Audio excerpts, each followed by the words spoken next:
hindi po sumipot si Atong Alvin sa kaso niya nung mga sapongero. So, okay, good luck. So, guys, bukas nagbigay na po, update po, nagbigay na po ang ICI infrastructure.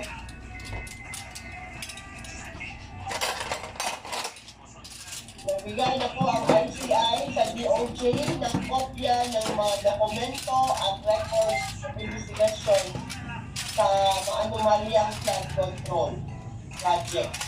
Nagbigay na po sila. Nagsumite na ang Independent Commission on Infrastructure sa Department of Justice. Ito po yung kopya. Kapareho ito ng mga dokumentong isinumiti ng Commission sa Ombudsman.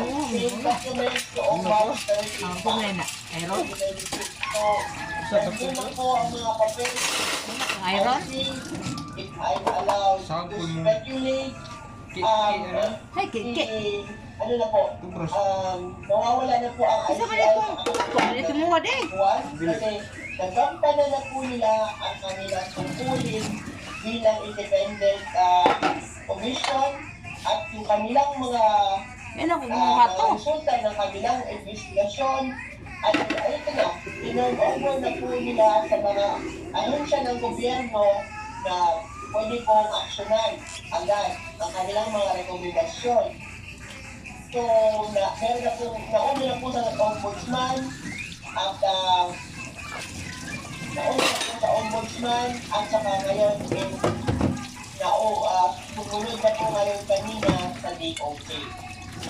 So, hintayin na lang po natin yung mga resulta po ng kung ano man ang magiging rekomendasyon doon sa ng ICI. Sino po ang mga kakasuhan ng Ombudsman at ng DOJ.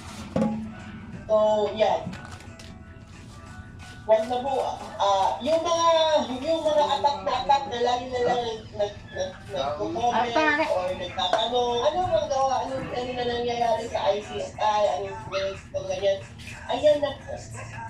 Yung mga anak, nagtatanong, hindi marunong maghintay, ayan na. Marunong po sana kayo maghintay, hindi kasi lahat po nadadala sa bara-bara, lalo na ganyan na komplikado na kaso.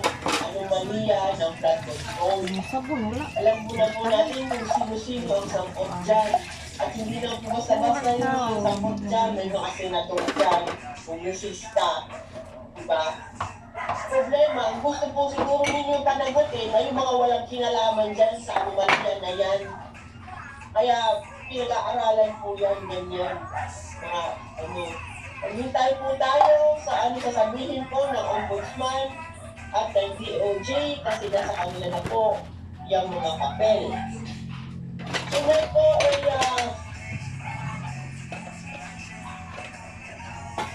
alam po natin na si PBBM po ay malapit po sa ating mga magsasaka. At alam po natin na apektuhan na din po ang ating supply dahil sa artikalon. At isa po sa mga matatamaan sa Pilipino po, alam po natin na rice is life, bigas. Kaya hindi po tayo na sa bigas. Staple food po ang bigas. So, para yung presyo ng hindi sumirit yung presyo ng bigas, imported rice, lalagyan daw po ng price cap o limit ng presyo. Ito ang imported rice. So, plano po ng Department of Agriculture na magpatupad ng 50 pesos na price cap sa imported rice, ha? Imported po, hindi po yung rice na ating mga magsasakang Pilipino. 50 pesos per